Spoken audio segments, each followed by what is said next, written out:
Coming up, we'll be on location at Kaur Counseling in Washington, D.C., discussing the benefits of psychotherapy and how they can effectively help treat mental health concerns such as anxiety, depression, and others, with one of this area's top psychotherapists, Priya Tahim. Welcome, Priya, to the Top Doctors Interviews program. Thank you. Thank you for having me. All right, it's our pleasure. We've got a lot to talk about today. We're going to talk about mental health counseling and how you're helping so many people dealing with anxiety, depression, different mental health issues that many people unfortunately have to deal with based on what we've been through in our lives. But before we get into that, I wanted to kind of touch on the fact that you're recognized as one of the region's top psychotherapists. And you've helped so many patients, not only here in the DC area, but also in Texas as well. So I wanted to begin first, Priya, by asking you if you could please share your vision for your practice. Yeah, sure. So the idea behind Kaur Counseling, well, it's always been a dream of mine. I've always wanted to give back a voice to those who felt like they didn't have it. And the inspiration behind Kaur Counseling is, Kaur is my middle name, but it also comes from a Sikh tradition of, it's a common surname given to females, whereas Singh is given to males. And the idea behind those surnames is to create equality amongst all. So the idea of equality is something I wanted to bring into my practice so we can provide services to all. Oh, that's great. I love that because, you know, there's so many different people out in society, different backgrounds, different diverse cultures, things like that, and to have an approach that really is inclusive, that can help everyone pretty much, is a great approach for sure.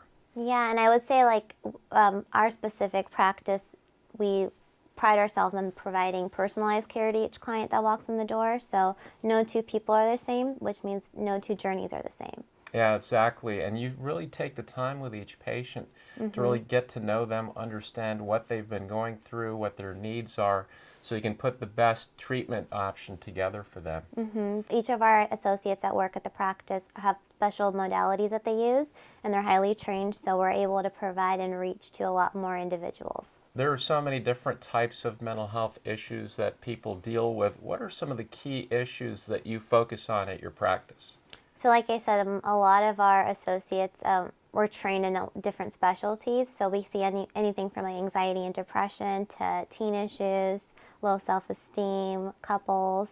I personally see a lot of couples, young adults, and teens. So I kind of get my spectrum of issues that walk through the door. And I know this varies based on each individual because each person is different, as you mentioned, and unique situations and backgrounds and experiences. But what are some of the most common causes for some of these mental health issues? So since we see a variety of different, I'll focus on like anxiety and depression and relationships because those are my kind of bread and butter. So specifically with the anxiety and depression, it's kind of like what comes first, the chicken or the egg, right? So if individuals experience anxiety, oftentimes they also have symptoms of depression and vice versa. So common causes of anxiety and depression can come from genetics, childhood trauma, low self-esteem, environmental. It really just depends on kind of the individual and how sensitive they feel those symptoms. And you're really doing great work. You're helping so many people overcome some of these mental challenges. You're getting great results. What is the evaluation process that patients can expect when they come to see you so you can understand what they're going through? Yeah, it's a great question. So I can't speak on every therapist, but what we do at Kaur Counseling is we offer a free 15-minute phone consultation or email, and what that is, it's designed to answer brief questions. If sometimes it's like interviewing your therapist, so if a client wants to have our background knowledge to see if we're a good fit before like committing to a first session. And then we schedule the intake, and during that intake, which is called a psychosocial assessment, we kind of go through the background family history, what brought them in, what are their expectations from therapy, and we really set goals for our time together. That's really good to know that they're really connected, kind of like work back and forth. You know, one can develop anxiety that leads to depression or vice versa, like you said. Is there a candidate that is more predisposed, a typical type of personality or individual that can develop these issues? I would say that anxiety and depression can affect anybody of all ages, regardless of gender, ethnicity. But you start to see more anxiety and depression coming at a younger age these days because you have more access to social media. And so I think that does play a huge role in how often you're seeing anxiety and depression at a younger age. But to answer your question, there's no specific person that's going to have anxiety or depression. It can really affect anybody and everybody. Especially in this day and age of social media, and not only for kids, social media for adults as well. Oh, yeah, definitely. We're connecting all these people that we hadn't seen before, friends, social groups, things like that. There can be peer pressures, added stresses, anxieties based on these, like Facebook, for example, or when it's the younger demographic audience, it's the Instagram and these other social media outlets as well. So I could definitely see how that can affect people of all ages. And Priya, what are some of the most effective strategies that you offer to help treat anxiety and depression?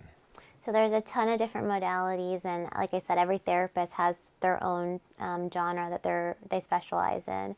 We do see a lot more cognitive behavioral therapy, which is CBT, in our practice, and what that means is you are retraining your brain from an unhealthy thinking style to a healthier thinking style. And then another approach that we use a lot is somatic therapy, which is learning to connect our mind and body and how our body reacts in certain situations or around certain people, and then really learning to kind of feel safe in our own skin. Yeah, that's a great point as well, because our mind and body are connected. We hear about how anxiety and stress can lead to increased heart disease, cancer, other things. Other areas of our health can be impacted as well. So it's great that you offer that approach where both the mind and the body are working together as well. Yeah, definitely. And I think like a lot of people with anxiety and depression experience lack of sleep or insomnia, which, as you know, if we're not sleeping and resting, it can affect the way our physical health is. Yeah, it's kind of like a vicious circle. They feed on each other. The less sleep you get, the more prone you are to getting those anxious feelings, that depression sets in. So it's all feeding on each aspect. And Priya, what kind of results are your patients seeing from these treatments? So like I said, during that intake process, we set goals. And I would say that each individual varies on what their goal that they set in that initial session is, but the results can be lifelong. But I always tell everyone it's an investment. So what you do in our 45 or 50 minutes together is great, but it's how you apply it outside. And so it's practicing what you're learning and then really applying it to your daily habits. And I can't emphasize how important that is, because when we suffer from anxiety, depression, or those types of mental health issues, it can really affect every aspect of our life, whether it's our professional life, our personal life, how we feel about ourselves, our relationships, like our families, spouses, things like that. So it really is very important for people to know that they can get this help, and not only will it address those issues, but it can really improve their overall health and wellness. Definitely. And I also say you have to have a good fit with your therapist. So if you don't feel comfortable talking and exploring what's really going on, it's really hard to apply that outside a session. So really taking the time and almost like dating your therapist is like figuring out which is the right fit for you and then going with your gut. That's another very important point. It's almost like a partnership, right? And if you don't work together well, then the chances of the success are much lower than they would be where you're really comfortable with your therapist and you can feel comfortable sharing those intimate details about your life. Yep. I know this varies from patient to patient because each situation and individual is different, but how many sessions are typically necessary to obtain results? Like you said, it is very different, and it also depends on if you're using like a form of insurance or out of pocket. Our practice is out of network, which means we don't go off of what insurance is recommending, we go off of what the client's need is. And so I typically recommend that for at least the first month you see your therapist weekly, build that rapport, and then based on that 1 month check-in, you can kind of figure out, do you need every other week, once a month, so on and so on. But typically I would say maybe 3 to 6 months is the average. But then again, I've seen clients for years. not every week or every 2 weeks. It's more about like that monthly check-in or every 6 to 8 weeks when something comes up. And again, that's customized based on each specific client and their experiences, their situations. As we said, they vary. Are the results permanent, or is there like a risk of regression? How does that work? So as I mentioned before, it's more about how you're applying outside of our sessions, and so they can be permanent, but it really does take self-accountability and checking in with yourself to figure out like what it is that you need and how you can continue to see if you're going on the path that you're working towards. But healing is not linear, which means that you can go up and down, and that's perfectly okay too. Oh, that's great to know. What other services do you provide, Priya, here at your practice in addition to the anxiety and depression treatments? So we do see a lot of teens, so we work on a lot of like teen issues. We see couples. Each individual associate at my practice has their own specialty, so some work with more trauma-based individuals, some work with art therapy. I specifically see a lot more couples and teens, so that's kind of like my bread and butter. So between yourself and your associates, you can reach a broader audience of types of people and the experiences that they're going through. Yeah, that was definitely something important to me when I built Kaur Counseling, is because I wanted to create almost like a network of the services that we're offering the community. Well, Priya, this was very informative, and I love your approach. You're helping so many people improve their lives dealing with depression, anxiety, which can lead to serious issues if they're not addressed. And so I want to thank you so much for joining us today and being a guest on our program. Thank you, Nicholas. It was a pleasure.